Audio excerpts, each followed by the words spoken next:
This call is now being recorded. Hey, man, how's it going? Being recorded? That sounds like the police.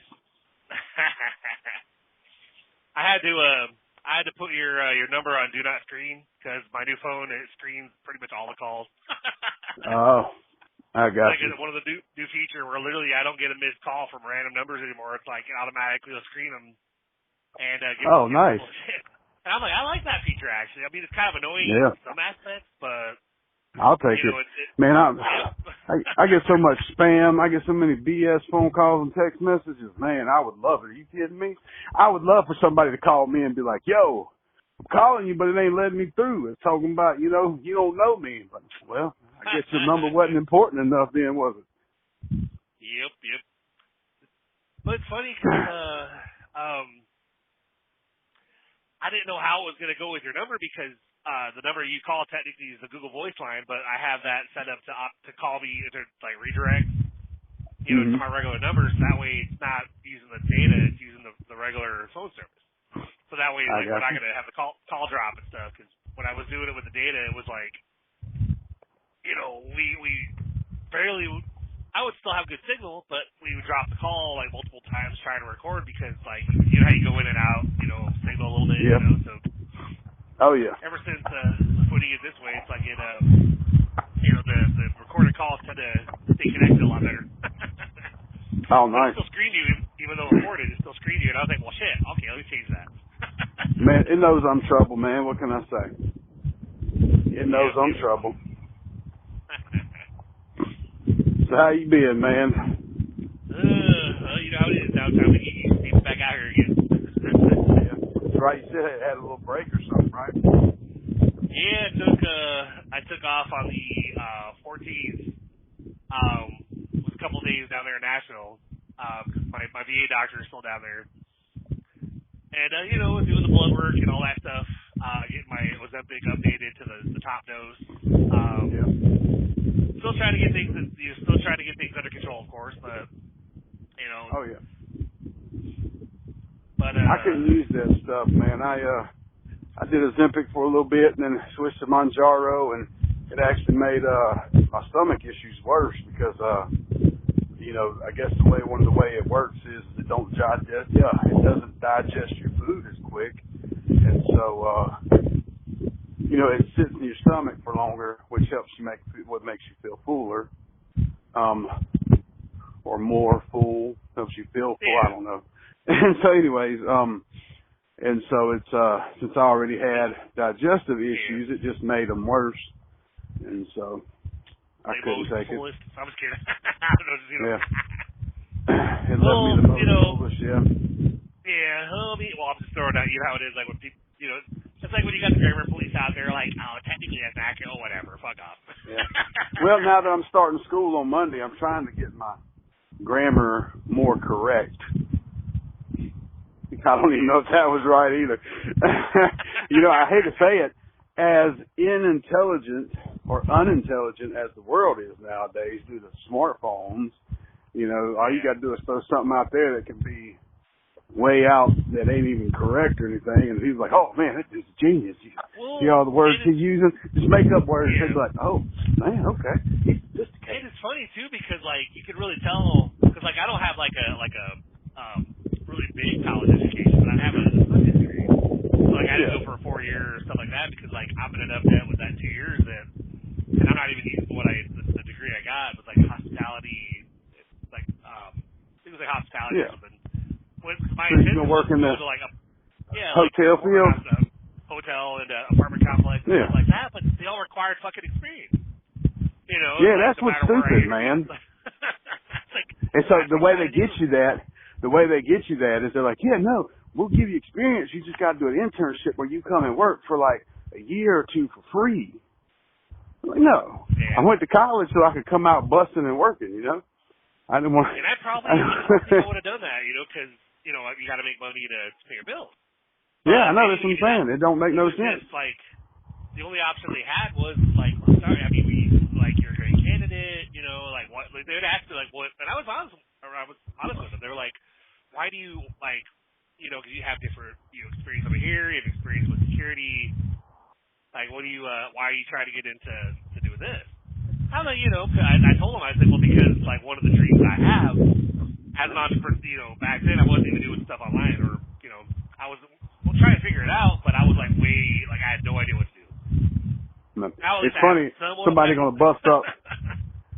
My bad. It's funny, somebody needs to bust up and be like, well, I needed a career, and this seemed like something that I could do within the time frame and the money I had to be able to get a career. So, you know, well, I don't even really know what it is, but I'm going for it. You know what I'm saying? Because I said, like, my dream would be to open up either a hotel or apartment complex someday. And I thought getting experience in that field, like working there, would actually, like, it would be beneficial, because I would then know, kind of have knowledge in that field before I would actually own one or something. Yeah, but they were like, well, I mean, you're a great candidate. We'd love to bring you on, but unfortunately, we require experience. And I'm like, well, how do I get experience if nobody will bring me on? They're like, well, that's a good question. And I'm like, exactly. I'm like, so, like... I hated it, because when I was younger, man, I loved the car audio stuff, man.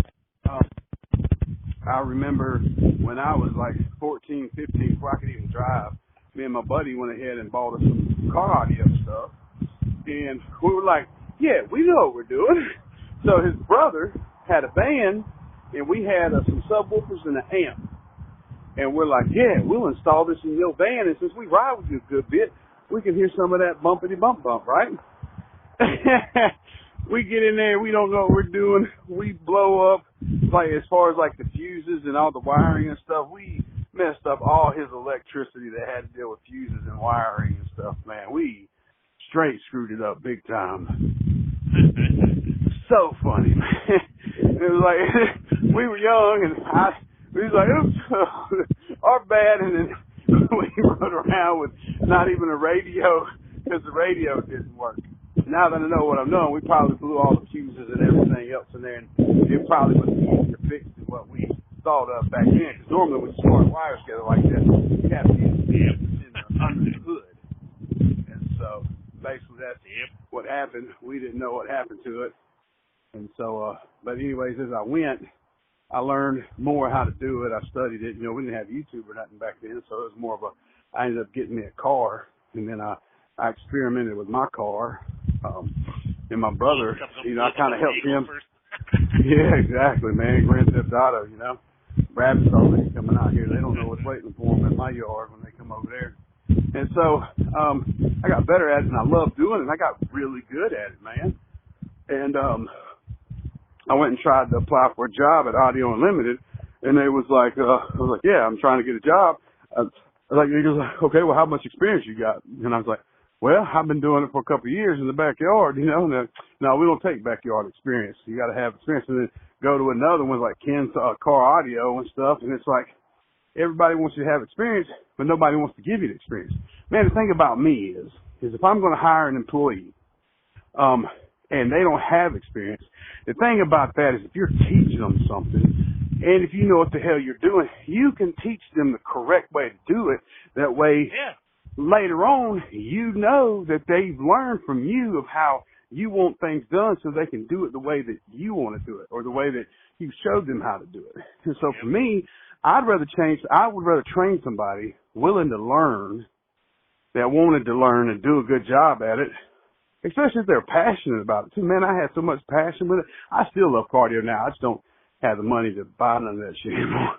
And so, it's, I'd rather train somebody who is willing to learn than take somebody who has experience, but really you don't know what kind of experience they got. See, that's the thing nowadays. I've just found out just because you work somewhere don't mean you have experience in the field that you're working in. If you work in the field, don't mean you have knowledge or experience in it. And, you know, I found that out. That's a big difference, you know. You should know this. There's a big difference between a truck driver and a steering wheel holder. Big difference. And I know there's a lot of steering wheel holders out there that's been a steering wheel holder for a couple of years, just 5, 10 years. And so I'm finding out the older I get, you know, just because somebody's been in that field for X amount of years, don't mean they're good at it. And yeah, I mean it's interesting because like I've always just been passionate about what I do, and I think I had at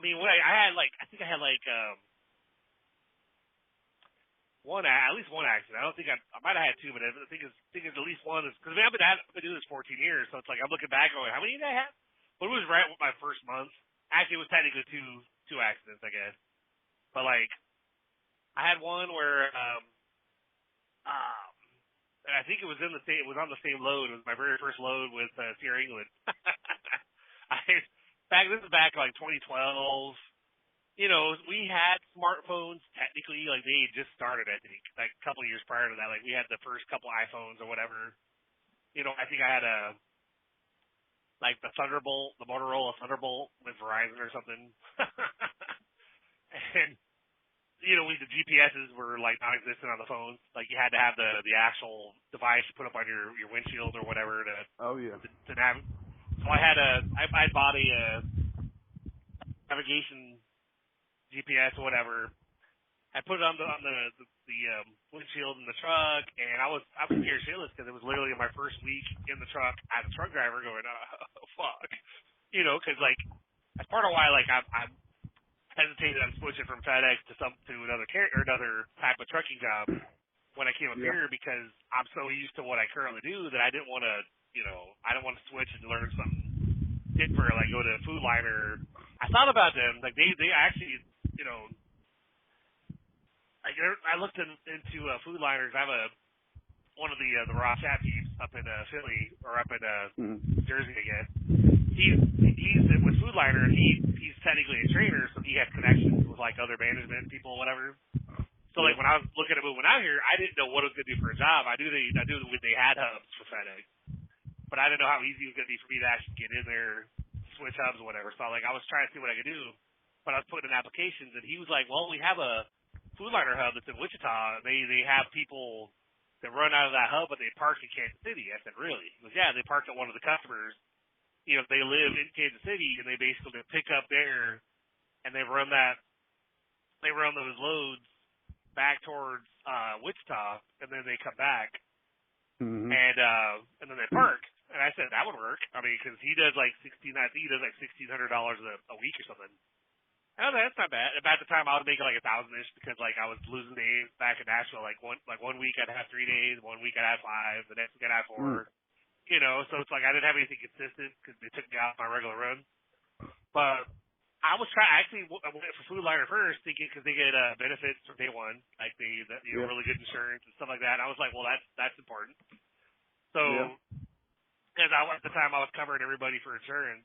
Now I'm literally like, my wife has my daughter, and then my other daughter, she has her kid, you know, her and the grandkid or whatever, covered with C or whatever. Important, man. Yeah, but it's expensive, man. Like the fact that you pay like $400 a week, and you still have a $6,000 deductible or whatever you got to pay.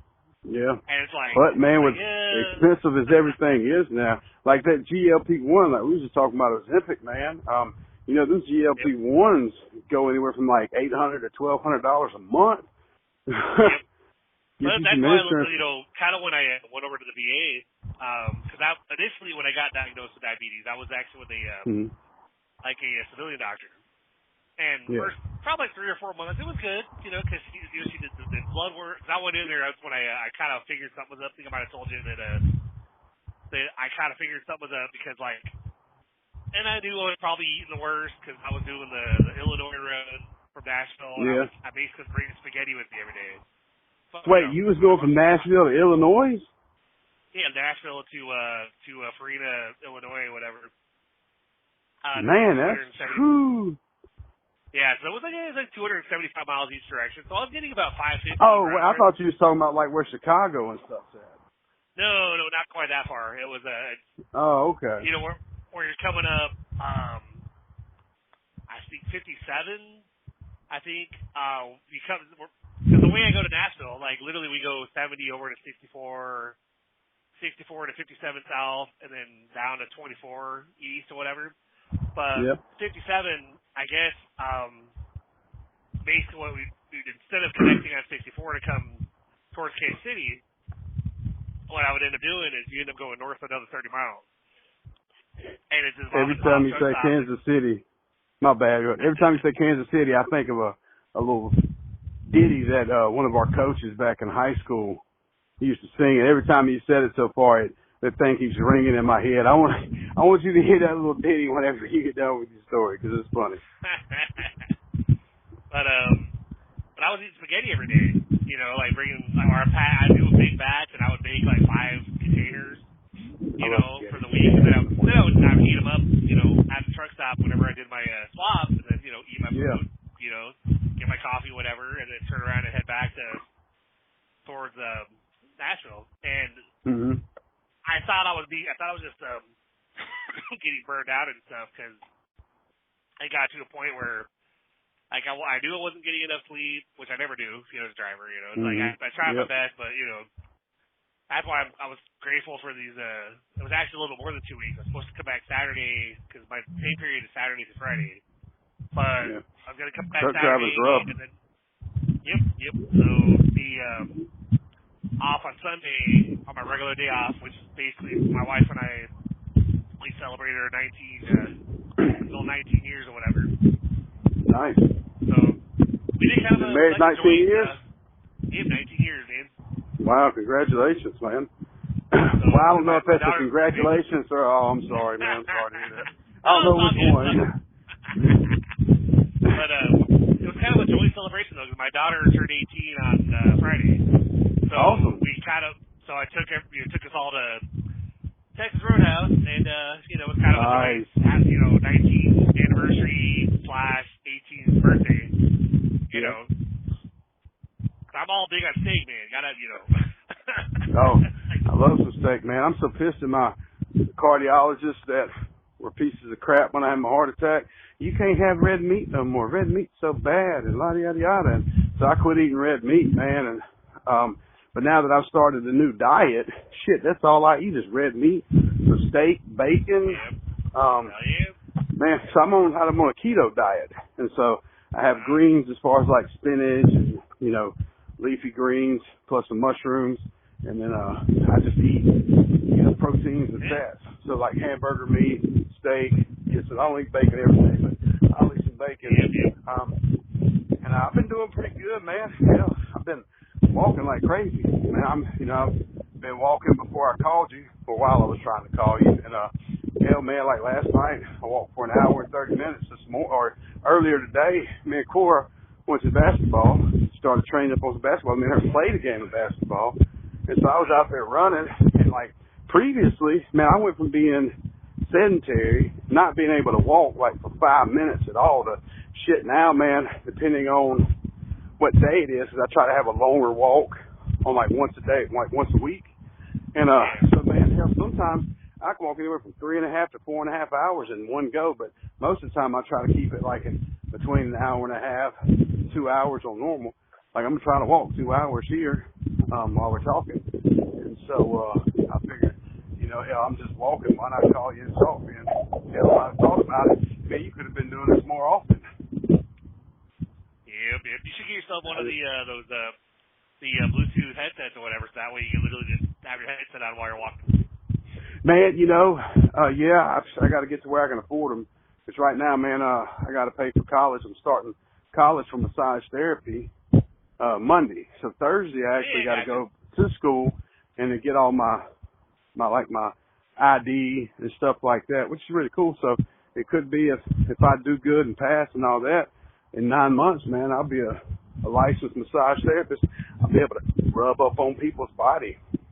Get a whole bunch of men and women wet and dirty. Making the big bucks off to be like, hey, Barry, can I borrow? I'm kidding. I'm hoping. I ain't gonna lie. I'm hoping, man. I would love to be in a position to be able to help people out.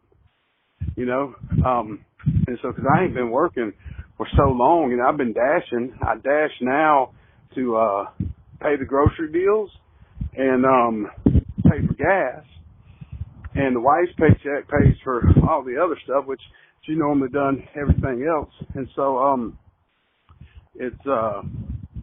but the dashing is going to slow down. So I'm going to have to pay for, because apparently the way student loans work is they do loans by each, like, term. So, like, one would be like a quarter. So every year they have starting from, like, January to your normal May or June ending, and then you have a summer course, and then you have the winter course. So there's, like, 3 courses. Could be 3 terms through a school year in college. And so the way or at least the way where I'm getting the student loan from is, since it's only really one course, it's not split up into just straight 9 months and that's it. Basically, I can only get X amount of dollars a loan that I can pay back. Like it starts accumulating interest and stuff, and I'm expected to start paying on it 6 months after I graduate. So whereas there was still like $2,000-$3,000 left that I owed the school, so I got a loan from them that I'm going to be paying about $200 a month during school. And as long as if I'm doing it that way, then there's no interest on it. It's just basically them. I'm just paying. Hell, I don't know how you would word it, but basically, I'm paying to go to school, but only in monthly increments and not as much due to the rest of it being a student loan from the government. But and so it's pretty cool. So it's gonna be Monday through Thursday. The first 6 weeks I got to go to school every day. It's about a 45-minute to an hour drive, and I'll be there from 8 a.m. to 2:15 p.m. And then once I get done, I'll try to, certain days I'll be dashing because they're better than others, and other days I'll have to do, like take my daughter to basketball practice, etc., and all that. And then it's it's going to be exciting, man. And then after the initial 6 weeks, it'll be 2 days at school, 2 days off school that I just basically they said your professor gives you X amount of work to do that day, and you got to get it done by 11:59 p.m. that day. So depending on how much work it is, if I get done with it in 2 hours, and then hell, I got the rest of the day to study. Because right now we only got one car, and so the wife's going to be going back to work. Because right now she's off work, but she'll be going back to work every day except for the 2 days that I have to go into school. In the last 6 weeks, I'll have to go in every day from 12 o'clock to 6:30 p.m. So noon to 6:30 doing clinicals. That's when I actually start doing the massage therapy, touching people's bodies and stuff. Yeah. And so it's pretty cool. So back to Kansas City. Had a coach called Mr. Connors. Like my last name's Connor. His last name was Connors. And he would sing it rarely, but you'd have to get him, to how you doing? And he'd have to be in the mood, etc. I'm gonna go a little bit. There's a lady jogging. I'm gonna wait a little bit. And so anyways, it was I met a girl from Kansas City. She had meatballs on her titties. She had scrambled eggs between her legs. And boy, wasn't she pretty. And so every time I hear Kansas City, that pops in my head. Okay. And so it was so funny because back when we were in high school, man, sing it, Coach Connors. Tell us about that girl from Kansas City. And so, it was funny.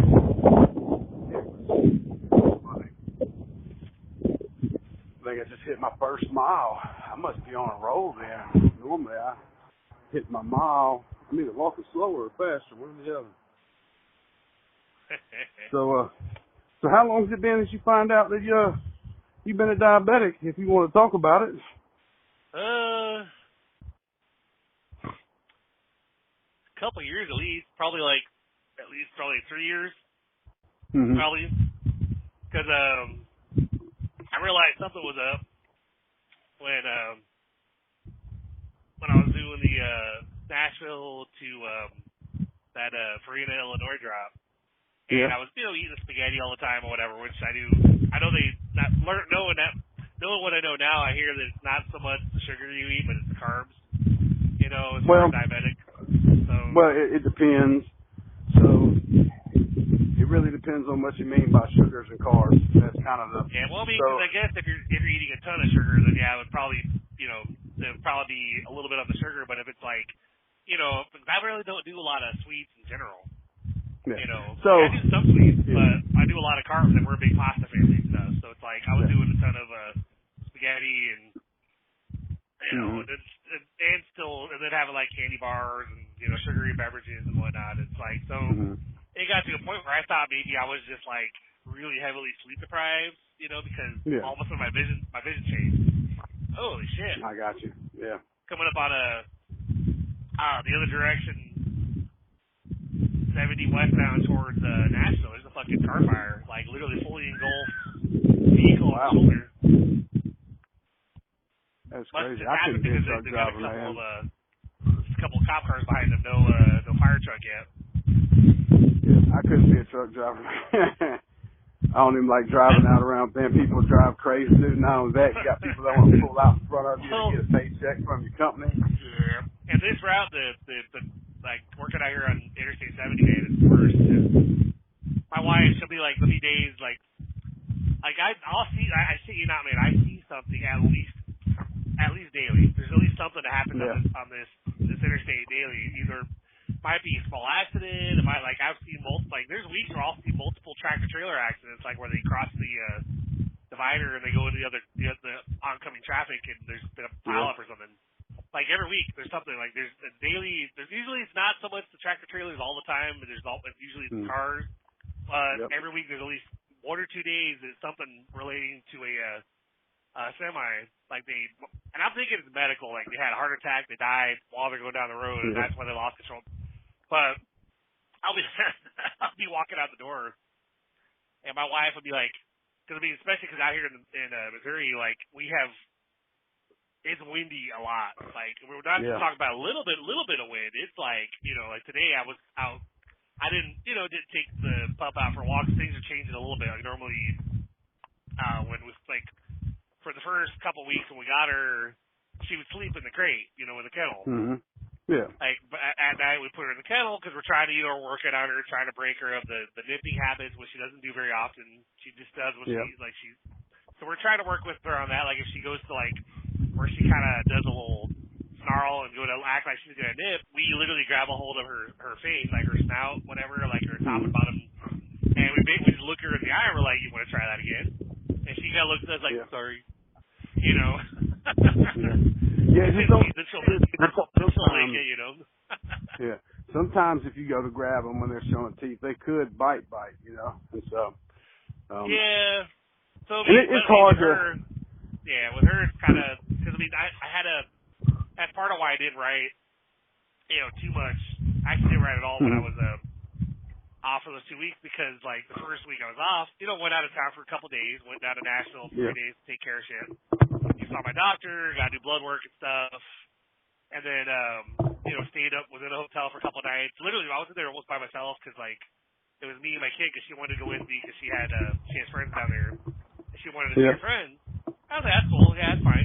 My wife, she's like, I wish I could go, but I can't take the time off. And I'm like, yeah, I know. I was like, I know you'd want to go if you could, but also we said we also just adopted the dog, so that makes things a little more complicated. She was, yeah. So it was me and the kids, but I was in that room just kind of chilling out or whatever, and then when we came back on Tuesday, we kidnapped one of her friends. Their parents actually, they were this kind of got all arranged without me even having to be involved. It was like, hey, we're gonna kidnap Zeke. They're gonna come back with us. And I'm like, okay. I was like, so they're gonna stay with us till the end of the week because I go back to school on Monday, and because my daughter was on spring break. Yeah. And so they're like, she's gonna stay till the end of the week, and then her parents are gonna get her on a flight going back to Nashville on Sunday. And okay, that way you guys could hang out for the week or whatever. Which it was cool. It wasn't it was nice it was kind of cool. It felt like we had adopted another kid for the week because and this kid nonstop monsters. That's almost the only thing they drink. Hey, can you we go be the store? Hey, can I get another monster? I was like, sure. Wow. And like we'd be on like 3 or 4 monsters, and I'm like, normally I would caution you about this because that's not healthy, but you're 18, so I'm like, do whatever you want, Yeah. Like I'm not. I was like, it would kill me within 6 months probably. Yeah. I was doing 3 months, but that's when we came back on that Tuesday. Was it Wednesday or Thursday? It was like the first day or two that they were at our house. We were introducing them to the pup, and she was like, "Oh, your dog is so cute, so nice," and I'm like, "Just take it slow. Like, don't approach her really fast when you go to pet her, because as long as she sees you coming and you talk to her like, hey, girl, hey, girl, as you pet her, then she'll lick your hand and feel loving. But if she doesn't see you coming, she might react because something happened to her when she was at the other house. So literally, we're all about like, hey, like if we take her somewhere, people are like, hey, is she nice? Can I pet her? I'll get down on the floor, kind of like melt down, and I'll get a hold of her, and I'll be petting her and be like, yeah, go ahead, just take it slow, just don't and don't touch her face, like her lips or whatever. Just just pet her face and her. Just pet her body, whatever, but just be slow. Like, okay, and they're oh my gosh, she's so adorable and sweet. I'm like, yeah, now. It's like, but she has her moments. But she came in like probably Wednesday, probably the first night that we had Jinx with us for the week. I let her in, figured, well, let's let Nala in. We'll get on that, because we were watching a movie. Like me and my kid and her friend. My wife was working. I think my older daughter was working, and my grandson wasn't with us that week. He was actually because the bio dad gets him for spring break, so he was out of state. He was actually in Tennessee with him, and so it was literally just me, my youngest, and her friend or whatever at the moment. I think my oldest was working at the time, and or she might have been downstairs, I don't remember. She likes to hang out in her room, don't see her very much. I go if I want to talk to her, I go down there to talk to her. You know how it is. Kids get older, they don't want to make the effort until like later in life when all of a sudden we realize how short life is, and we're like, oh, we better make time for our parents, Yeah. And I think that's a lot of people's biggest regrets too when they get older. Like my wife's biggest regret is the relationship or the I guess not spending enough time with her mom and stuff. Yeah. And we gotta each kind of like I think every generation of parents, I believe, has probably said, hey, I don't want you to make the same mistakes or whatever that I did. And yet, the kids still are like, oh yeah, whatever. And then later in life they're like, oh, now I'm saying it to my kids too because I understand now because I have kids and they don't want anything to do with me for a while. But then, or they grew up in like my parents, upper 70s, and so I'm trying to make things happen, and I'm trying to actually interact with them a lot more, and trying to. The plan was to go see them on that 2-week break, but they were actually going to be out of town for that first week, and it was like, well, I was like, Zoe wanted to go with me to see them, and I was like, well, if you guys are out for that week, she goes back to school the next week, so it's like we're gonna have to make another plan probably during the summer or something. But so we're I brought her in and figured, hey, let's let the dog and get her on the couch. We'll hang out, whatever. And like she got on the couch, but she got on the couch on the other side than I was trying to get her up on. And she was really close to my daughter's friend, and I was kind of worried. I was like, ooh, look, like I don't want her to reach over to pet her and have her get bit or something. So I reached over to try to be like, hey, now let her come over here. But I didn't grab the harness handle. I grabbed I was kind of like trying to like on the back of her neck, like her scruff. But I wasn't grabbing her harness. I was like trying to grab her a little bit, move her, and she snarled literally instead of just the light bite like she normally does, where she kind of nips you a little bit, but it doesn't really hurt. You're like, hey, knock it off. She turned around and got my hand pretty good. And of course, when she bites me, I usually will grab her. I'll grab her when she's biting me, like I'll grab her jaw, whatever, to kind of be like, But I grabbed her, and she literally bit down, continued to bite down even harder, to the point where I had her kind of like pinned to the couch. I got my hand out of her mouth and had, a hand around her entire mouth, and had her pinned to the couch, and was like, she was kind of doing that looking up at me, kind of, and I was looking at her like, are you done? And she kind of calmed down and got that look like, okay. And then I grabbed her by the harness and I half carried her ass to kind of like got her into the crate, and I kind of did the whole shake the crate a little bit, saying, lay your ass down. You know, and she obeyed, laid down, and I closed the crate for a little bit, and then I had to go clean it because I was literally covered in blood. So, like, and then, of course, for, like, the next 2 weeks, for almost my entire break, like, the first week, it was like, first I thought it was just my thumb because I couldn't bend my thumb very much. Like, I could make a fist, but I couldn't really bend my thumb. But then, you know, my thumb, I got more movement to it, but then, like, and then the top of my hand looked like it was sunburned because the skin was bright red, and anything, like, if I tried to put, like, hot water, like, take a shower, it would sting, kind of like you're getting in the shower with a sunburn. And then, you know, I've just been doing little hand exercises, because now I have movement back to my hand again, but you can still tell there's still issues. But that little incident with her, I think got it through to her too, because she'll act like if I do something that's like, I'll admit I'm pushing boundaries, things that she, like if you touch her face or whatever that she normally will bare her teeth. I touch her face and I just look at her like I'm not hurting you, and she'll start licking you instead of like, oh, I was gonna bite you, but you're not hurting me, like, you know, it's safe. You're not doing, you know, and I'm like, yeah, like I'm not hurting you. You need to be nice. Let's be gentle. Yeah. And so some dogs just have a personality just like people. Well, all dogs have personalities just like people, and some of them are different. And so, and of course, you never know what happened before y'all got her.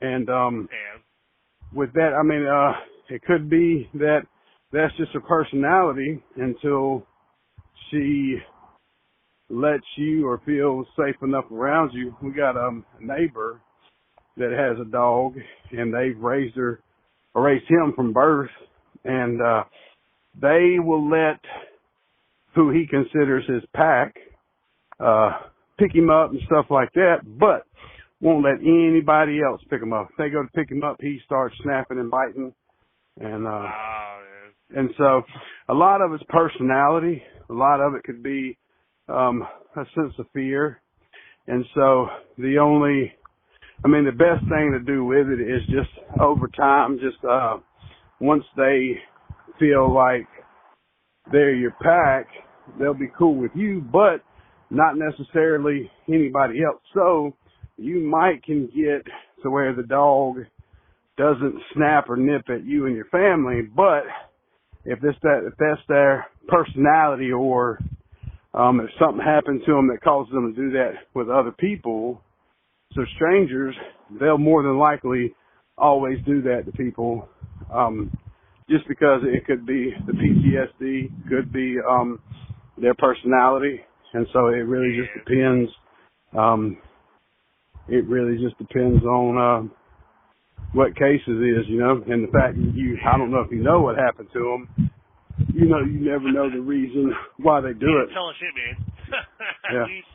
So you know, we met her at the park, and you know, jumped up on us, laced us, whatever. And then when we got her home, we had trouble getting her out of the car because we reached in to try to get her, and she'd snap at us like, not that I'm gonna nip you, but hey, I'm gonna try to actually bite you. And we're like, whoa.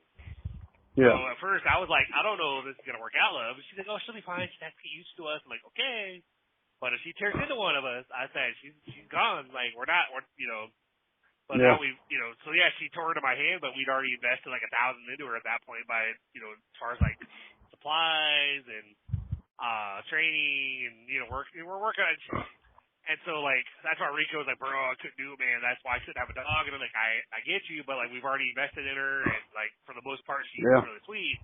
It's just, we've had a couple of issues, but that's part of why I look forward to having that time off, because since I would only see her in the morning and then see her in the afternoon, I've had 2 full weeks of me being there nonstop without me having to go anywhere. Like, I was literally there all the time. You know, I'd leave to maybe do an errand or two here or there, you know, if I wanted to go get food or something, or go to the store, or, you know, but otherwise I was there, and so she would come in, and you could tell that she, you know, be like, Nalagar, come on, you know, jump up on the couch, and she'd get one of her bones or her toys or something, and she'd immediately come over, and she'd lay down, but she'd lay down and kind of flop against me, like she wanted to be against me, you know, cuddle, whatever. And it's like, all right, you know. And we've taken her out in the car, like she's, like we've she's been on a couple car rides going to Petco for like the training and whatnot. And every time I'm taking her, I had to actually like get her to the back door, and then I had to like pick her up and put her in the car. And she wouldn't. The first time I picked her up, she kind of did the whole snarl, but as soon as I had her off the ground, she kind of surrendered. And then after that, anytime I picked her up, she didn't fight. But then like we had to update her vaccination, so we had that scheduled for Sunday. So me and my wife, she was off that day or whatever. So because she was off on her anniversary, she had actually requested it off, and we went ahead, to go put her in my truck, to go ahead and head back to Petco because we got that mobile vet inside Petco. It's called like Vetco, whatever. Yeah. And we went to get her in the truck, which I had to lift her up, put her in the truck. And I keep what I do is I have her on the leash, I put her in the back, and I put the retractable part up front with me, where she's still connected to the leash, but I still have the main device, up front. So then when I'm getting out, I can literally like open both doors, reach around to hand myself the leash, and then I can navigate her, like reach in to grab her harness, the little handle on the back of her harness, to help her get down. But so we went in there, and she had to get tested, because they test for heartworms and all the other stuff, and then give her all the shots. But we felt bad because they were having to like stick her in her paws or her legs or whatever to like I guess to do the test. And so she yelled when they stuck her in her paw. And of course, me and my wife were like, "We're so sorry, baby girl. We're so sorry." But then she jumped, and of course, like they weren't able to get enough from the first paw, so they had to stick her in the other paw to get a little bit more. And I was like, fuck. And then of course they gave her all her shots and gave her medication orally and stuff like that.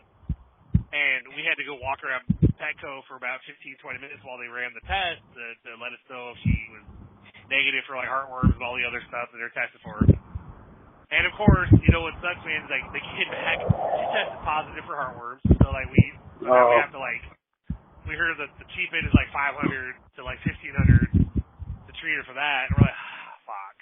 I was like, man, I don't think these past owners, man, I don't think they took her to the vet at all. Like I don't, because I don't think I've ever had a dog test positive for heartworms. Like, because usually when you take him to the vet, you're doing the treatment, like the preventative stuff. Yeah. And then I've never had one test positive, and yet she had heartworms, and so it's like now I'm researching trying to find like find a budget friendly alternative of how we can get her treated, so we can get rid of them, so we can give her a clean bill of health. Because I've heard they're fatal if you don't treat them, like they'll kill her. So it's like, but when he was coming out of Petco to go back home though, I was totally expected to lift her up back in the truck again. I opened the truck door, she jumped in on her own. Me and my wife looked at each other like, holy shit.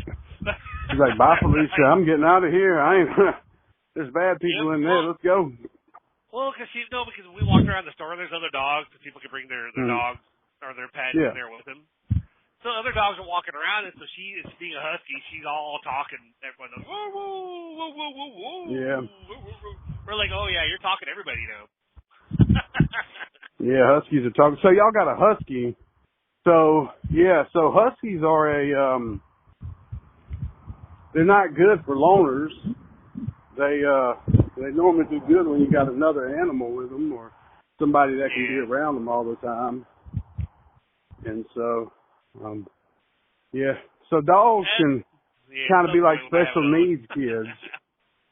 And so it's, you never know what you're going to get and how it's going to happen. Like I got a service animal. I've trained my dog, everything that she knows and stuff. And so it takes a lot of time and energy and effort to train them.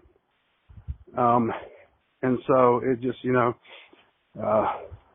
the dogs are like people. You got certain ways that you listen or learn better. Same thing with dogs. Some dogs are, food oriented. Some of them are toys and attention. And so, like my dog, she don't care anything about toys. Nothing. but she loves them little treats though. And so, it's just, yeah. And so I know other dogs, like, they love toys. Like, there's one dog that we have that comes over all the time, Lily. She has got to have something in her mouth 24/7. Don't care what it is. Socks, underwear, towels, toys, trash. It don't matter. She's got to have something in her mouth. And so, it's just, you got to get them used to no. Like, if y'all ain't got her used to no yet, get her used to the no. Have y'all done any kind of like, positive reinforcement training with her? I know you said y'all took her to a training facility. Have y'all done any kind of, positive reinforcement? A little bit. Like, we training? Big up the treats. Yeah, she likes those soft chew treat sticks that you get from Petco, whatever. So we break them into smaller pieces. Like, I'll break them in half, and I'll have like 3 sticks on me, so it'll be like 6 little pieces. We'll go on a walk, and I got this training app that's called like Paw Champ or something. And it's like I haven't checked in on it for a while, but basically I've been just doing the first one, where you use treats and you have them come over to you and sit, and you have to wait. You know, like, I'll be like, basically what I do is I'll have her sit and wait, and I'll be like, stay, good girl. And sometimes I'm saying stay, and sometimes I'll take a step back.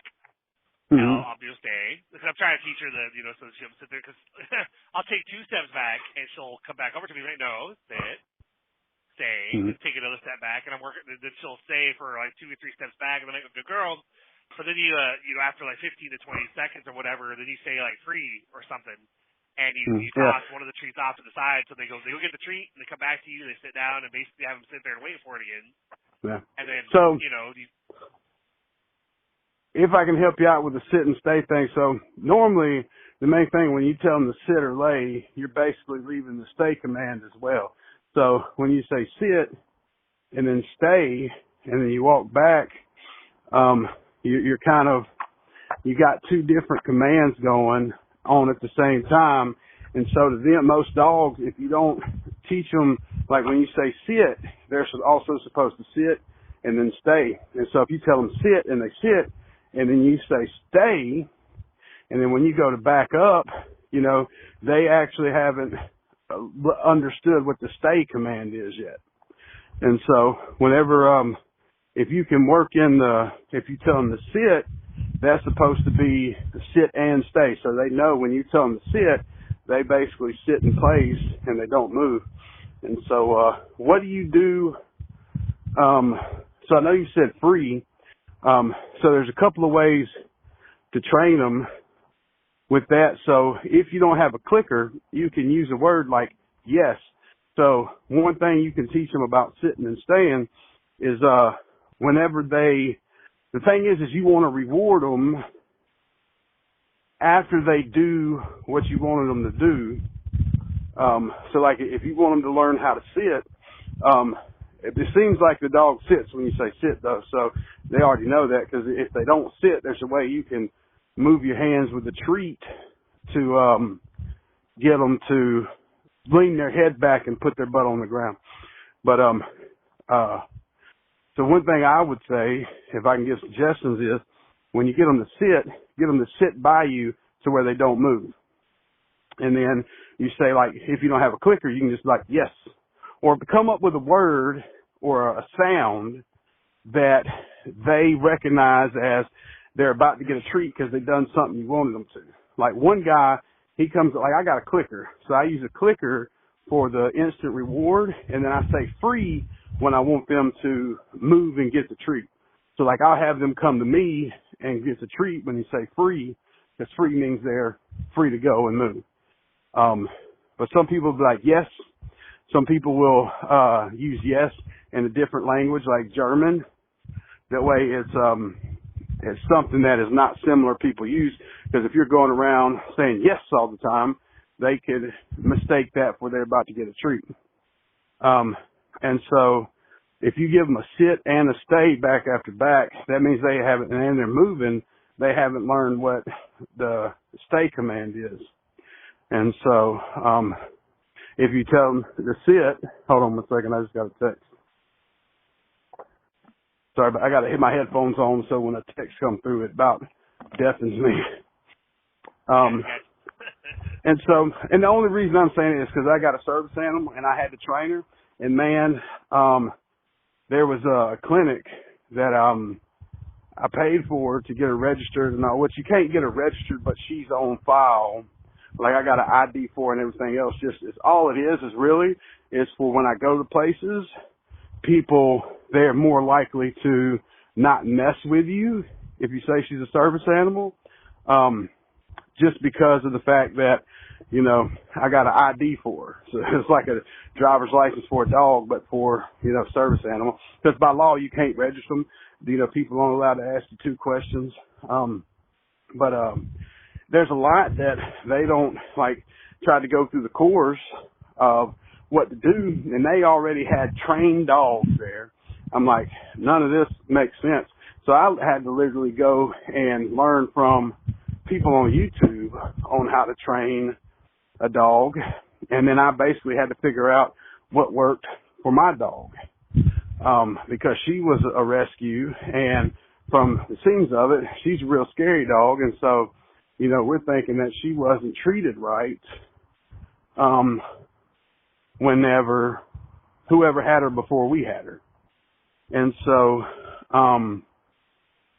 so it took a while to train her, and then they have a little course, I forget what it's called, but it's a little class that they have to go through. They have to be able to do certain things like your sit and your lay, being able to get in and out of a car, not be scared when walking around cars.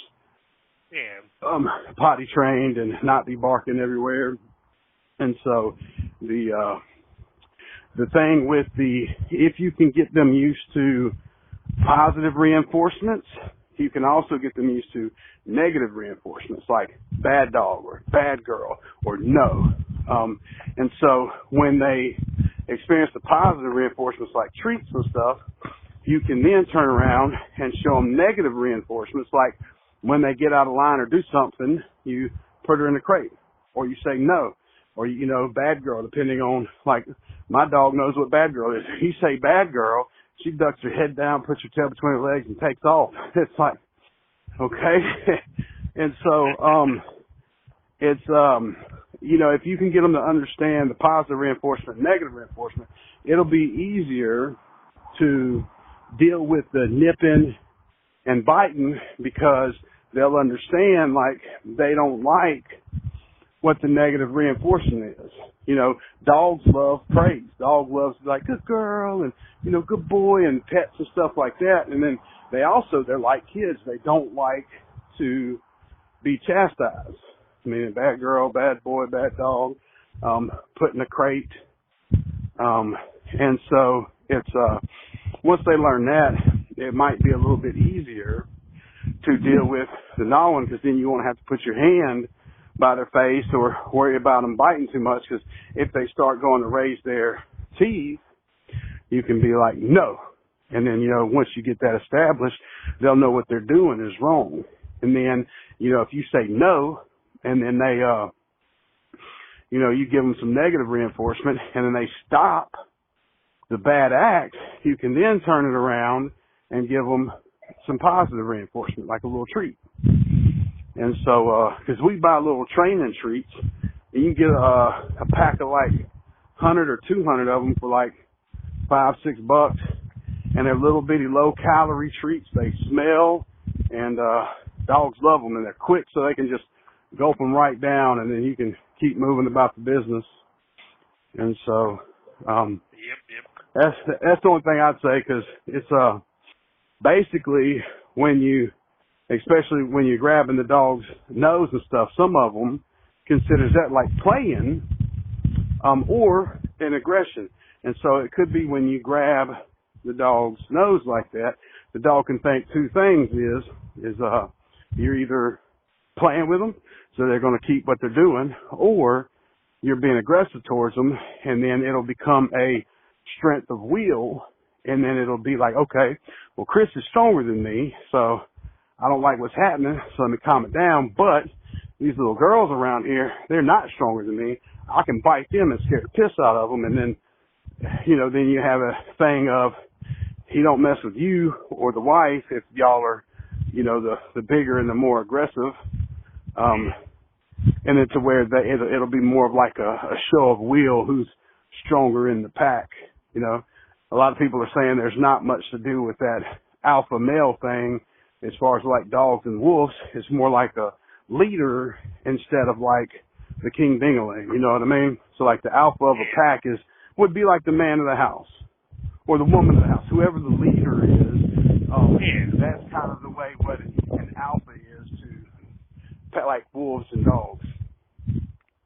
And so it's because we got and dogs learn from other dogs too. My sister-in-law's dog, he nice, friendly, played, everything else, didn't bark too much. I mean, he barked, but never really an aggressive bark or act crazy. Well, sister-in-law started dating a guy.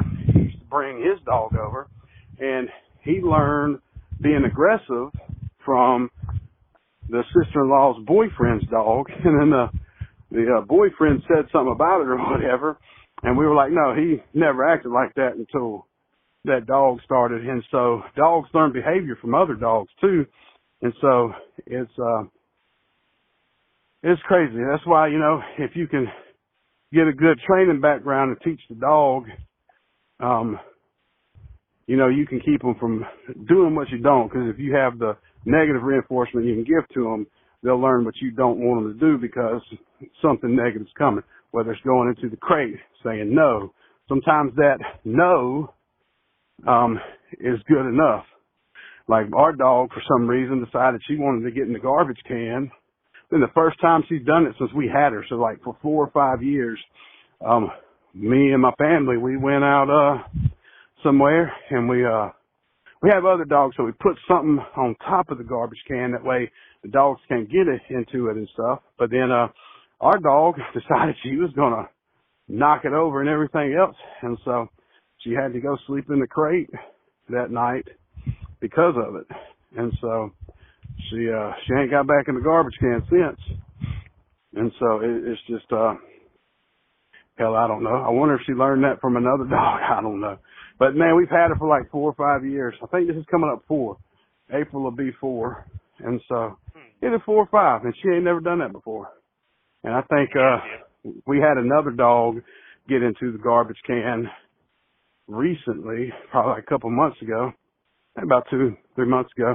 And I think that's where she had it. We had some leftover, or we had some, you know, leftover dinner that we didn't eat all of it. We put it in there, covered it up. We never had a problem with her before, and she was the only one here. We come back, man, that thing we put on the top of it's knocked over, all the stuff spilled out, the trash is all everywhere in the kitchen. I'm like, geez.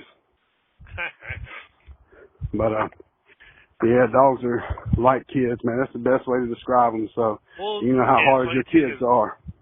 Because, like, before we got her, we have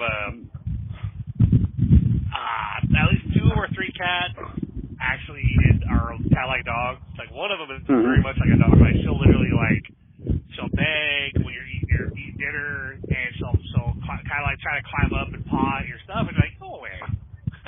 Yeah. It's like, you're not getting any, go away. And they'll literally beg right next to their food bowl. Like, they'll have the full food bowl of their cat food.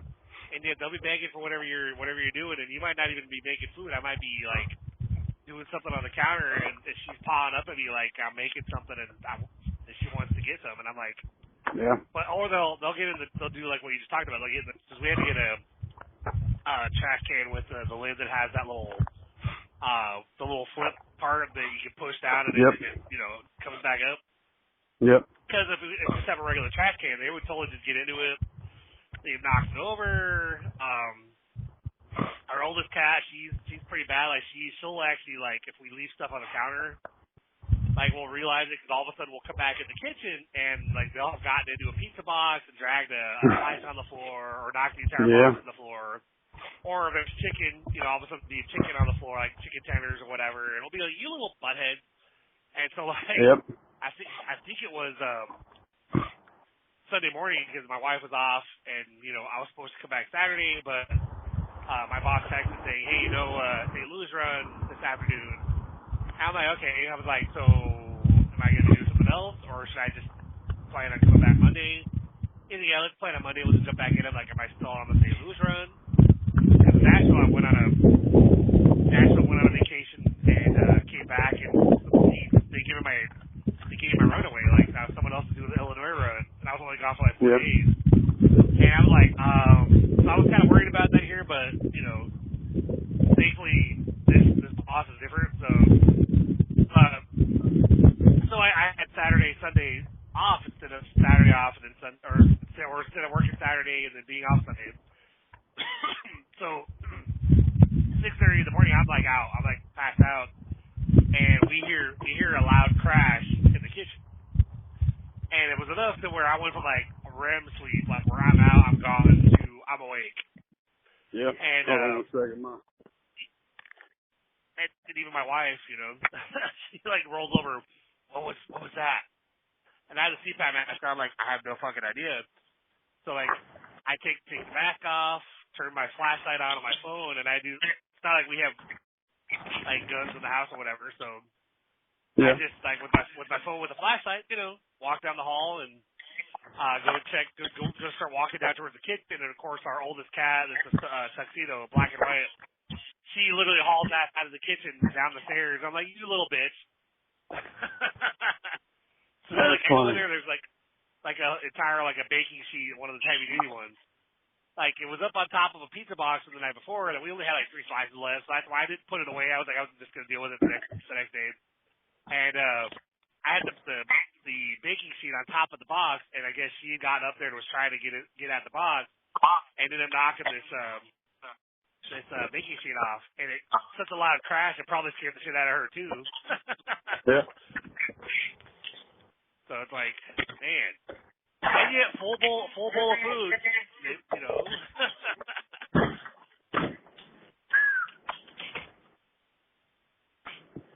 Yeah, they love getting into it, and when they get into that food, man, they end up getting like a bad case of diarrhea.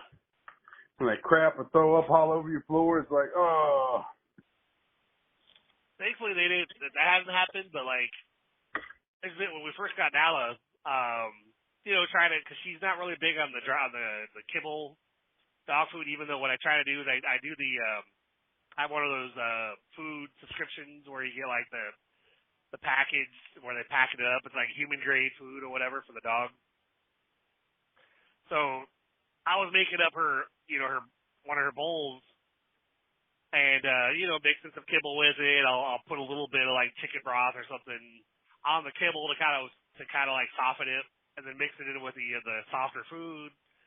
And for the first week that we had her, we had just the kibble in the bowl, and we had her bowl next to the cat bowl. That cat food, the dog food. The cats would avoid their food and would literally be sitting in front of the dog bowl just munching on the dog kibble. And I'm like, your food is literally right there. Yep. Like, I don't want Man, that food, this one. If you got cats and dogs, I don't know if you found that already, but you need to make sure them dogs can't get in that cat litter, because them dogs love eating cat litter. And like that hasn't been an issue because one of the litter boxes is literally in our closet in our room, and the other one's downstairs. But what she does is like if she can't, because she's a big water drinker, and so like she'll be inside and she'll end up going in the bathroom, and I'll realize it, so I'll shut the bathroom door because like she'll go in there and want to drink out of the toilet, and we have those blue lozenges that you put in the back of the tank to like clean, continuously clean it with every flush. So I close the door because I'm like, I don't want you drinking that water because it literally has cleaner in it, and if she'll lay on the couch and cuddle, then she can be inside, because otherwise she'll just pace around like kitchen, back in the front room, kitchen, back in the front room, kitchen. I'm like, now I come up here and she won't be all right. Well, I guess we're gonna go back outside, hook you back on the run line, and let you hang out back, because if you're not gonna settle, then we're not just gonna have you walk around in here. Like you're gonna lay down and you can chew on your toys, you can chew on your bones, whatever. But we're still working on stuff. But that's why like the last couple of days, she actually we finally got her because she was terrified of the steps. Like she would not go downstairs. And so like we finally got her going. Like she'll go down because we have 2 flights of stairs. Like one flight that goes to our front door, and then another flight that goes to the bottom floor. Yeah. And now she'll literally on her own, she'll go down those steps and stuff, and she's gone into my daughter's room, my oldest daughter's room, and she'll just literally run in there, jump on the bed. She slept with her the last couple of nights. So I'm like, hey, I might not have to take her for a morning walk when I get home because she'll probably be in my daughter's room. I was like, hey, that might mean that I could get home, eat, go to sleep, and not be like, hey, I need to get home and go on a 45-minute walk with her before I go to bed. Yeah. Even though I'm willing to, because hey, it's exercise for me, but I might just be like, hey, if I can get to bed earlier, maybe I can get up earlier and take her for a longer walk before I go to work.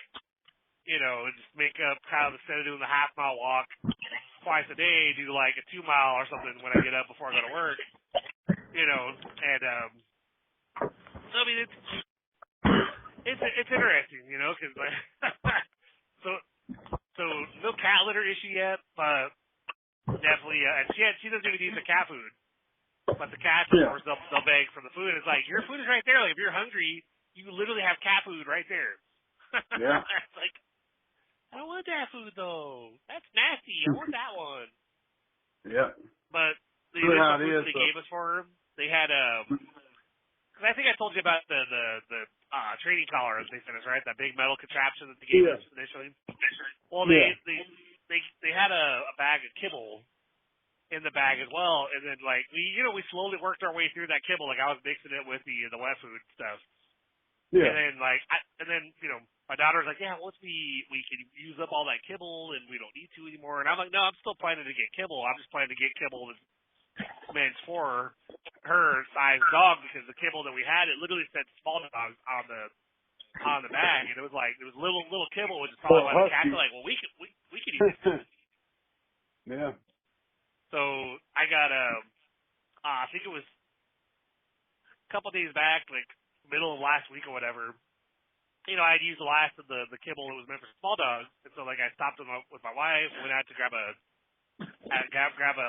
of those energy, kind of like a refresher, but it's that Dutch Bros, one of those coffee places. Yeah. Where you get like the bobas in it or whatnot. Oh so yeah. like stop there, and we went over to I had to go to Lowe's to return something. And that's one of the things I did when I was off for these 2 weeks was I did a lot of housework, like. The house got massively cleaned. We had some things that were broken, or things that I thought were broken, like our bathroom door had gone like from like opening and closing fine to one day like I feel like one day it's opening and closing fine, the next day like you're having to force it open or force it close because it was wedging, like it was sticking. So I was like, and then our toilet seat, because I guess my wife is pretty aggressive. I don't know how I thought she broke the toilet seat because it would be like real loose, like where it's like coming off to one side or whatever. So I thought I have to replace. I'd never really done toilet work except for cleaning them. So I thought I had to replace the toilet seat. So I got sandpaper from Dollar General, and because I YouTubed like, hey, or I Googled like, hey, how can I fix a bathroom door that is sticky? And they said like, well, check your hinges. Because you might have to like adjust your hinges, or if that's not the issue, if they're on there securely, it might just be that swollen up a little bit. So you might need to sand like the top edge of the door down a little bit.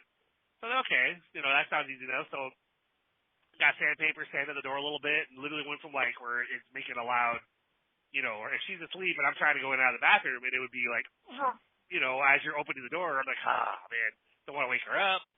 But now it literally opens and closes again quietly. I'm like, hey, sweet. So like the wife came home from work. I said, hey, I want to show you something.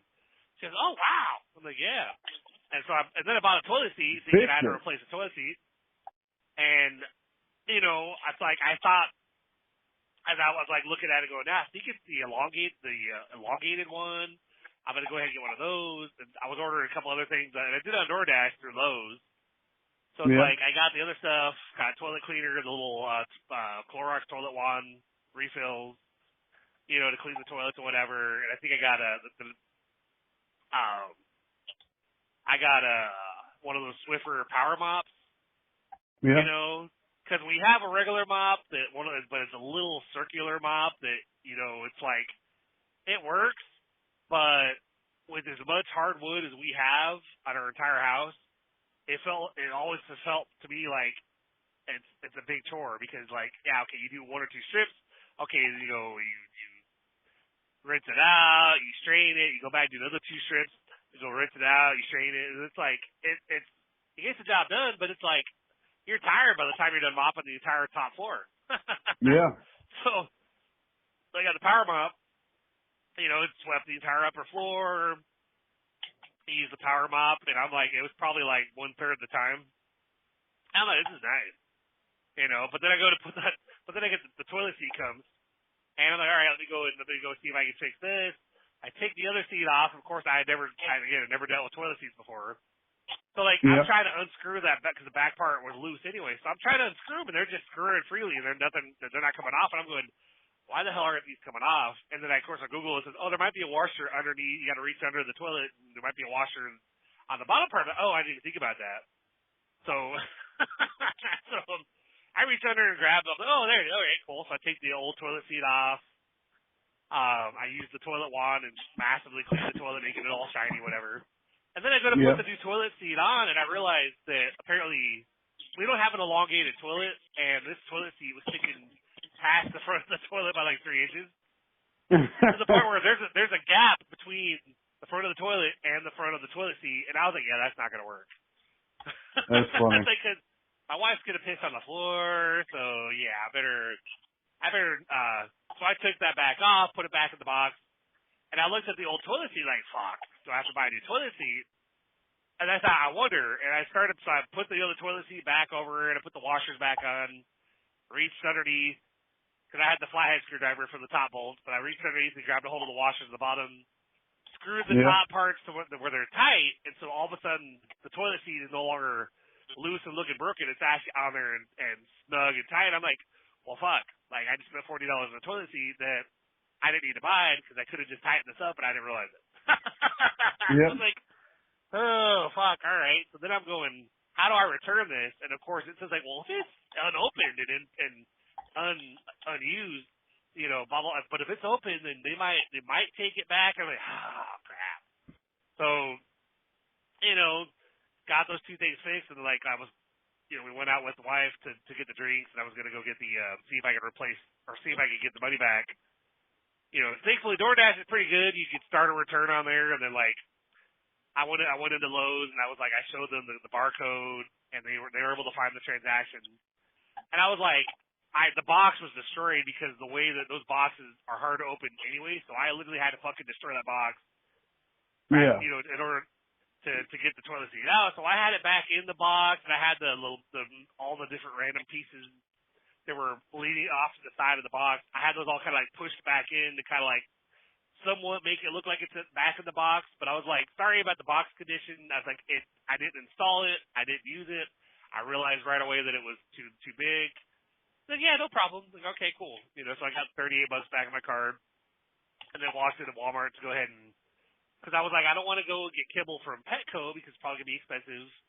So I went into Walmart and found like a 16-pound bag or whatever of I think it's like pedigree or something kibble that's meant for larger dogs. And, the kibble's bigger, which is funny, because one of the kibble fell on the floor, and I think my cat that is like a dog, the black one, that she's like literally the one that'll drag chicken off your plate, but won't eat her own food, but she'll literally attack your food.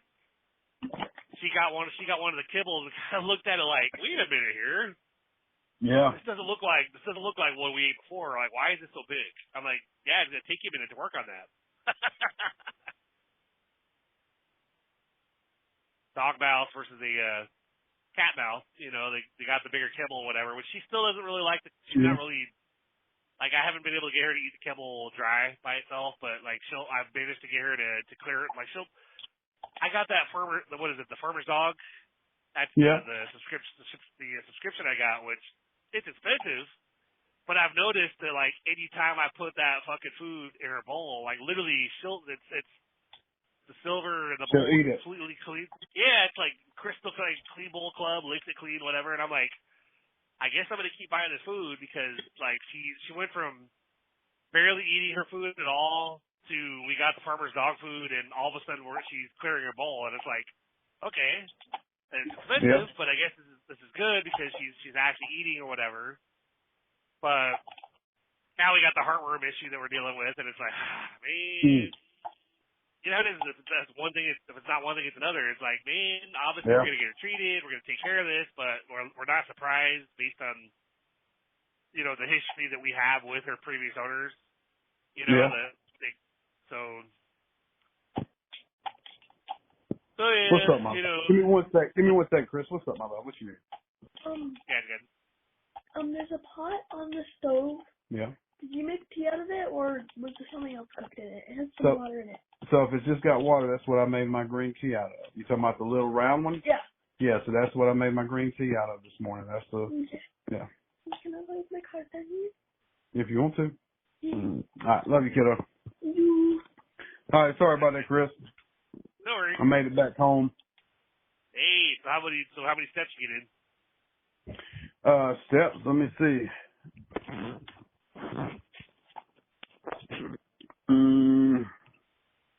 So far, I've gotten 17,314 steps in a day. Damn.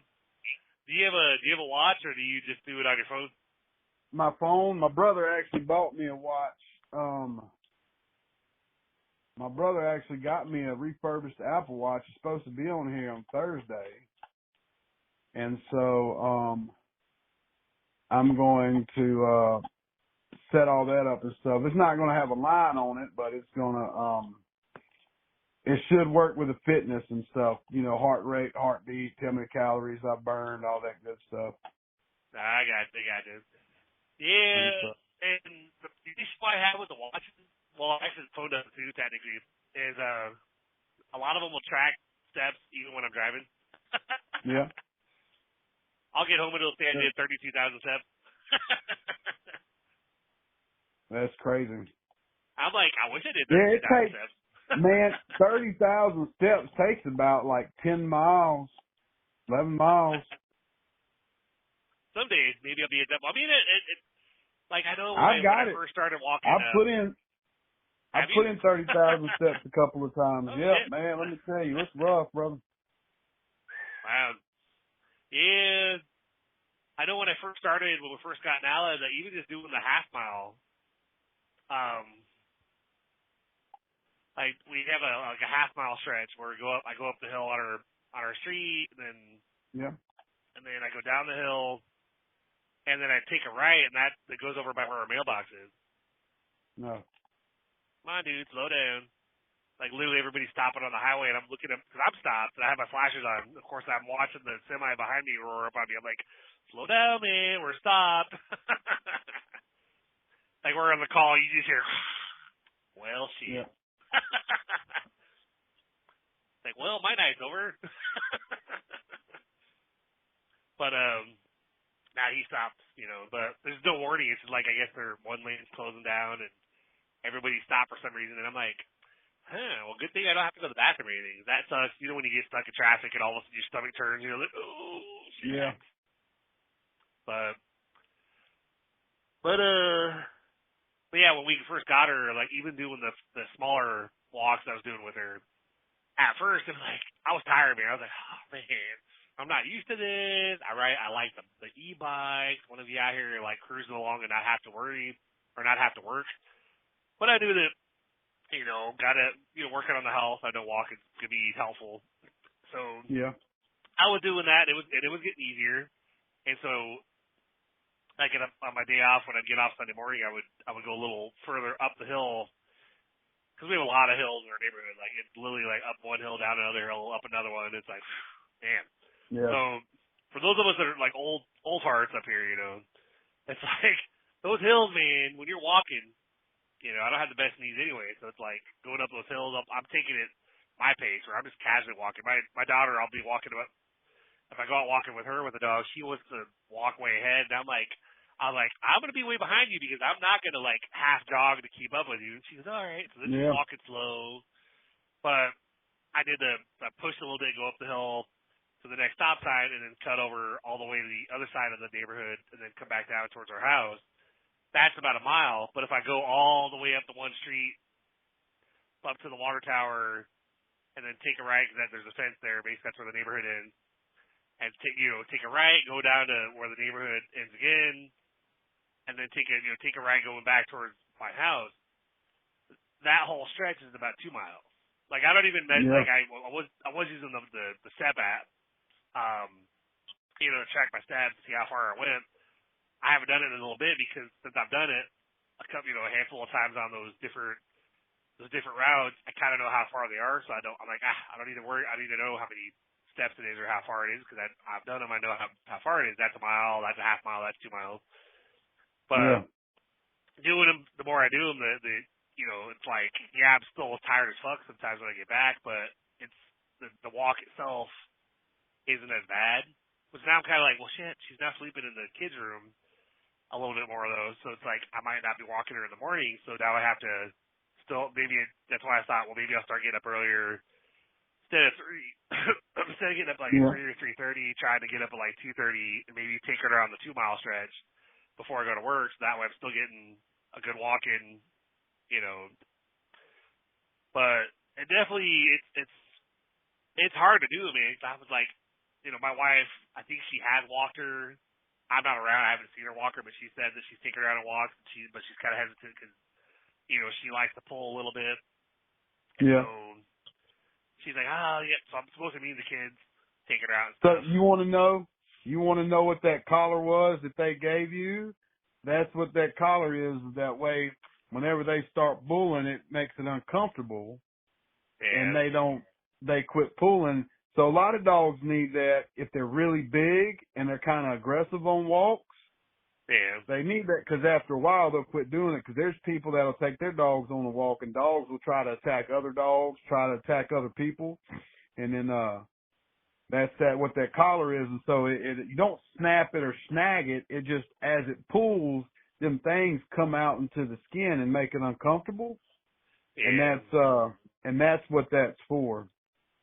Yeah, but I think they were abusing it though, because she initially didn't want anybody near her neck when we got her. Yeah.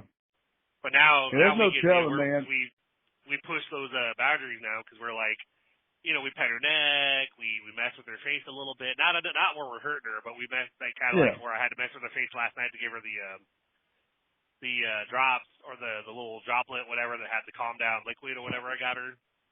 Yeah. So. And she was fine with that. Like I got her mouth open a little bit and gave her the droplet. I had to do 4 of them. So of course, the girl pet her a little bit, get the next droplet, get her mouth open a little bit, give her that one. And so I think when they were using that, they were probably yanking at her pretty bad. So some people are abusive, man. If they abuse kids, they'll abuse animals. I mean, it's just, man, people are something else, dude. People are something else. Yeah. I don't understand why they, because you could tell, like, I was talking to my daughter last night because, like, the fact that Nala, like, hell, I only hung out with her for probably, like, maybe 5 or 10 minutes before I took off because I went ahead and filled her food bowl up, because we're getting that, we have like 5 or 6 packs of the farmer's dog left. And I gotta do another. They're kind of like Amazon as far as when you try to pay them. Yeah. Like, had the money in the account to go ahead and pay, get the next 2 week part because I figured a full month is like $200. So I thought, well, I'll do 2 weeks like I did first time. So that way, like, be $100. I did it. It said thank you for updating your payment, but didn't charge me. Yeah. And then, of course, a day or two later, it's still saying, oh, yeah, estimated delivery on the first, blah, blah, blah. But I'm still going, yeah, but you didn't charge my card. Like, what the fuck? Like, I'm not going to leave my card unlocked. And now I'm getting you got to update your payment. Your payment didn't go through. Like, because I fucking tried to set it up and you didn't do it. Like, what the fuck? But I got when I got the kibble, I ended up, they had a little, like the refrigerator right next to that section. Yeah. That had had kind of the human grade food that you could get directly at the store. They had that there. So I got one that looks like a big log It still says like chicken and some other stuff, or like turkey and blah blah blah. But I'll probably get a different pack next time because this one looks like a big log, kind of like a bologna log or whatever. And I end up cutting. It has measurements on it, so so I cut like a half pound or a pound or 3/4 pound or something. Get it in the bowl, and then I'm using a like butter knife, and I'm basically just chopping. I chop it down really fine to where it's not like pieces. It's like more like wet food kind of, and add some kibble to it, add a little bit of the broth on top to kind of moisten it a little bit, so that way I'm making the Farmer's Dog subscription last me a little bit before while I'm trying to push that through, because it's like, if you're gonna want me to update the payment, then charge me when I'm doing it, not, okay, thank you, but not do it, and then, oh, your card didn't go through. Yeah, because you didn't charge me when I was trying to pay it, I'm not gonna leave it unlocked for you guys to bill whatever. Yeah. But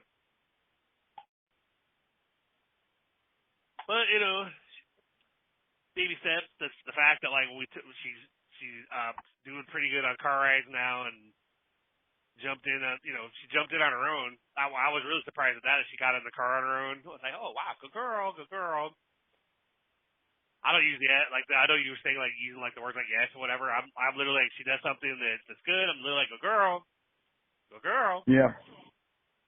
Or it's no, obviously, or it's like when she goes to bite or whatever, we get a hold of her like the mouth or the top and bottom where she can't open her mouth because she's kind of like muzzled, and we're like, then we look at her like, no ma'am, we're like, don't bite, and then when we release, we'll put our we'll release but have our hand in front of her face, and she'll start licking our hand, and we're like, good girl, yeah, we're nice, we don't bite,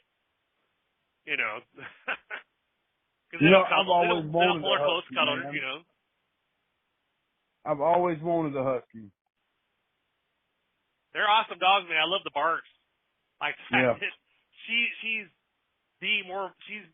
definitely becoming more outgoing the longer we've had her. Like now she's woo woo woo woo woo woo woo woo woo. And so I'll come out and I'll talk to her like woo woo woo woo. She's woo woo woo woo woo woo woo woo woo. Or I'll come out, she'll jump on me or whatever, and like she's gonna nip you if you grab her paws, but I'm like, but if you're jumping up and doing the husky hug on me, I'm gonna grab your paws when you're up on me, kind of like a hey, because that's how I'm gonna stabilize you. Like I'm not just gonna like let you fall back on the ground. I'm gonna grab your paws a little bit, and pet you, whatever. Yeah. She'll do the whole like you grab her paws, she'll kind of but then she'll start licking. I'm like, yeah, you're the one that came up and hugged me, so don't you even.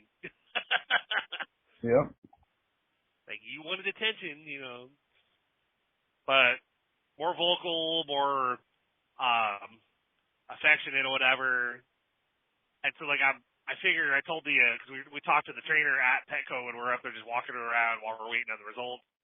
Because she was over there working. She had an appointment. She had a couple other dogs that I've been working with, and then she came out afterwards, and we were talking to her. I'm like, yeah, we're gonna get her back in with you probably the next 2 weeks. I said I've been off 2 weeks, and we get back to the regular paychecks, and we wanted to get her vaccinations updated before we got her back in here. But we'll be back in with you in like 2 weeks. Oh, cool, all good. Because they got to have updated rabies vax before they, before you can have them in there with training or stuff like that. So like, hers expired the first week of March, so we were just waiting on trying to get her in there. And it never costs what you think, man. Like literally, I'm like, how much? My wife's like, so should we take her in for the appointment? And I'm like, well, how much is it going to be? Because, I really don't want to pay a couple $100 right now. I was like, I mean, if we could just update her rabies right now and then worry about other stuff a little bit later. And she's like, well, let's Google it. And of course, online it says like, oh yeah, just for the vaccination, it's like $35. But then you get there and they start listing out these packages for you. Well, this one right here, it's an annual and it's like $160. Out the door, it's $175.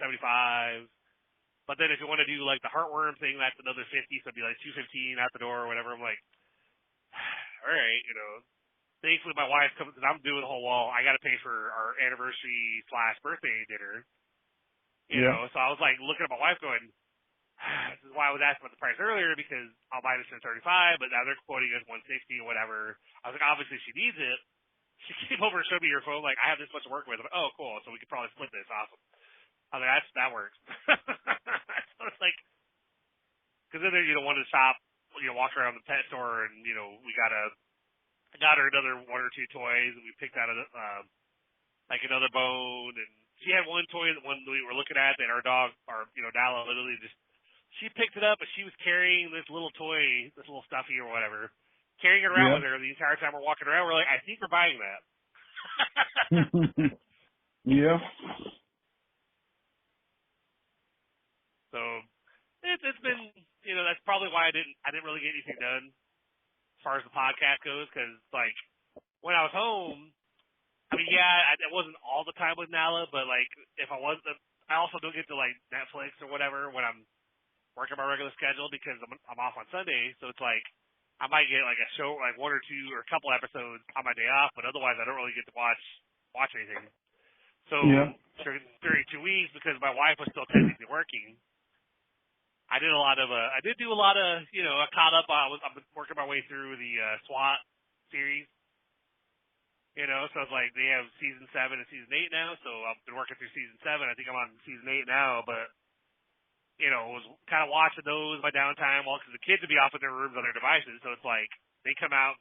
My youngest, you know how it is, man. Like not want to leave her. So when she turned 18 on Friday, I had big plans. I was like, hey, let's go hit the DMV and you can take your permit test, or we can just get you a Missouri state ID. So that way you have, valid active identification. I don't want to. I don't want to go on my birthday. Like I don't want to go sit at the DMV. And I'm like, no. I was like, you're gonna need an ID.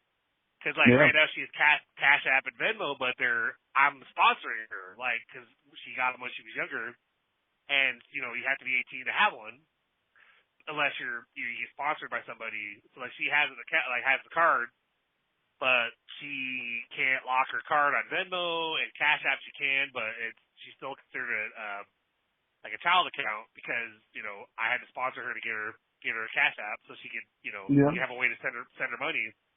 But I was like, she could upgrade those to an adult account now and get all the perks that you get with Venmo and Cash App and whatnot. But she has to be able to have an ID to verify her identification. But she absolutely did not want to go. She was just on her computer playing like Roblox or whatever with her friends. And I was like, all right. Cause I told her, I said, well, my plan today was to go get your ID, because she talked about wanting to go to one of those trampoline places like Sky Zone or whatever. Yeah. And I was like, yeah, we could totally do that. Like, I had plans to go do a couple things on Friday. Get her ID, maybe go to Sky Zone, maybe go out somewhere and grab some grub. But the fact that she made it very clear she didn't want to leave the room, she wanted to play with her friends. I said, okay, fine, fuck it. All right, never mind. I'd already got in the queue app, and I was on, where you don't have to you can check in before you get there. So I was on the DMV queue app. I had hour and a half. So the hour and a half was the wait time. And so I was like, we don't even have to go right now. We can go when we get closer to time. I have the documentation printed off. I have a bank statement. I have the lease, whatever, so I can show that you live here with us. I was like, never mind. So I left, and I went and got food for myself, and then came back and was eating, I got Culver's or whatever, got the mushroom and Swiss from Culver's. Yeah. And I'm sitting there watching SWAT. My daughter comes out. She's like, well, since we didn't get to do anything together today, when you take Nala, because basically Nala would get double walk at the end of the night. I would take her on the 2-mile walk, and then I would get home, and she'd have a little while to kind of eat, drink some water. Then my kids would be like, hey, we're gonna take her out now. All right, cool. Let's wear her down. She's like, when you go out for your walk, since we didn't do anything today, why don't I can go out with you, and then we'll get back, we'll hang out for a little bit, and I can take her back out. And I was like, okay, yeah, that works, But then while we're on the walk, I was kind of telling her, we could have gone and done this other thing. She goes, well, you didn't say anything. I said, I did. I said I wanted to take you for your IDs, and then go do these, your trampoline place. She goes, well, you didn't say anything. I'm like, yeah, I did. I was like, but you made it very clear you don't want to lose those. Man. I'm not going to force you out of your room. Man, this looks like we got a lot of stuff coming on in the next few years. Yep. That's funny.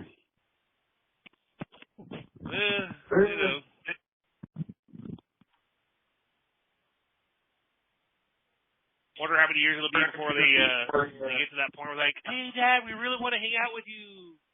Because we're like, we want to hang out. Well, they want to, kids want to hang out with you when they need something. Like, hey, Dad, like, can you pay me? Okay, sure, yeah, like that's all that matters to you. You just want money, Yeah.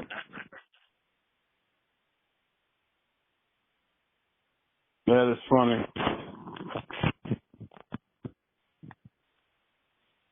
So starting school on Monday is? Yeah, I start school on Monday. I'm excited about it. What's the schedule gonna be like? Is it like full time, like Monday to Friday that schedule, or? Well, it's gonna be Monday through Thursday. The first 6 weeks I got to go in Monday through Thursday, from 8 a.m. to 2:15 p.m. And then after the 6 weeks, it'll be 2 days at school and then 2 days at the house.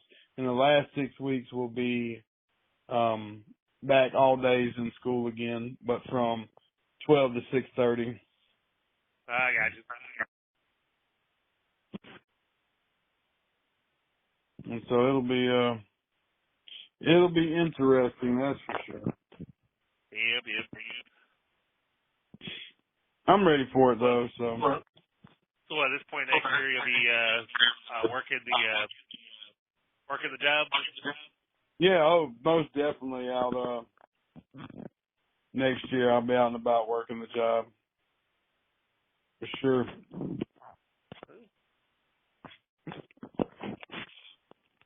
At least I'm hoping. It would suck for me to go and fail it, not become a massage therapist. That would suck. Well, kind of like all the education I got, and yet I'm not doing anything in hospitality. Yeah. Well, all the debt I took on, Yeah, that's the thing about it, man. Is school ain't cheap, man.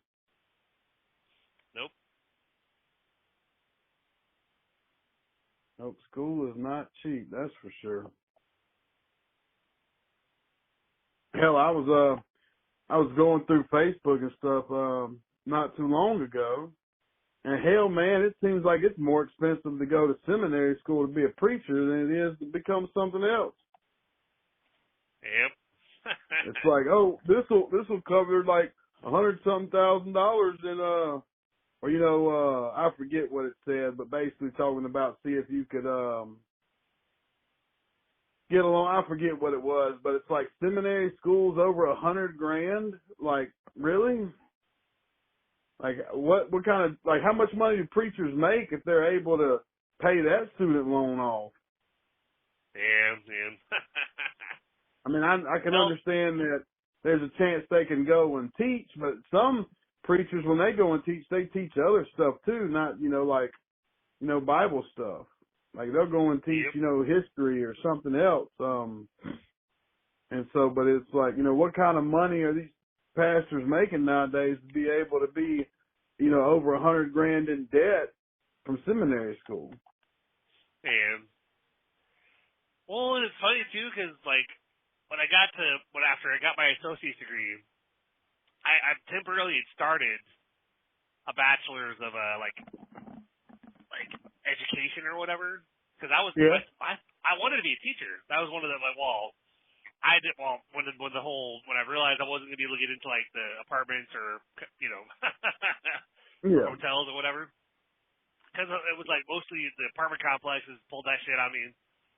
But I think I went and interviewed at like a Drury Inn in Suites when we lived up in Indiana or something with my ex-wife, and then same thing. Why do you want to work here? Because I said like, hey, I'll even start as like housekeeping, work my way up.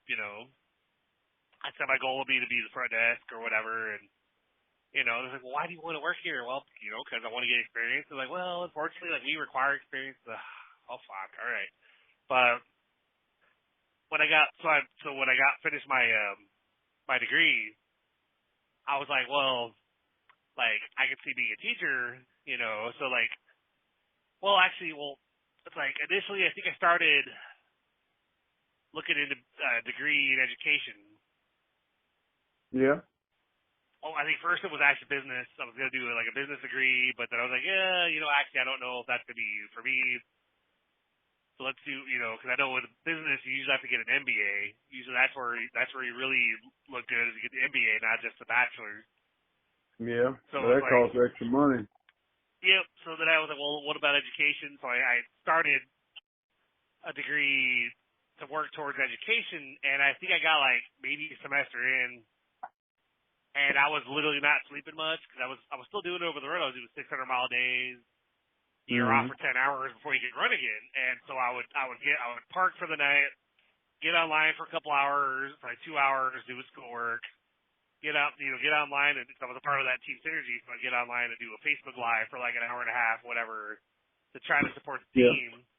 And then I'd have to go in and still get food, grab a shower, do laundry, whatever. So I was averaging like 5 or 6 hours of sleep for like 6 months while I was on that team. And that's when I got really sick and basically backed away and said, yeah, I can't do this. Like, I'm going to literally kill myself if I keep this going. So. But then I also backed away from the school, too, because I was like, I knew I had like still a couple years to go before I could get my degree. And I contacted like my school rep, basically thinking, yeah, I gotta pull out right now because I was like, I'm out here working the schedule, and I was like, I'm not sleeping. I'm really burnt. I'm fried. I have to I don't want something bad to happen. So like, I might come back later, but we understand. Yeah. Yeah. But then I look at what teachers make anyway, and it's like, I don't know. I mean, cost nowadays is just so expensive. So it's like, I don't know if I could be a teacher and actually make enough. I wouldn't be able to do a teacher just because of the fact that how kids are nowadays. Hell, I'd be scared to be a teacher. I ain't gonna lie. I'd have to be able to be strapped for me to teach at school nowadays. At least, I can be a kindergarten teacher or a first grade teacher, but anything from fourth and up, man, I need a piece. I need some kind of weapon on me, man. These kids are bad nowadays, dude. Yep. First grade, not teach at my school because the kids are saying stuff. Yeah, that's just the thing, though. Well, hey, man, I hate to, but I gotta call it a night. I hear that, man. I wondered. I knew your hopes. That's why I was like, probably gonna be going soon. Yeah, I got the little one down here trying to talk to me. Yep. I gotta get her ready for bed. I don't know if you saw these within the past couple of weeks. I think I tracked your YouTube down. I followed you and stuff. Oh, I haven't looked on it much, man.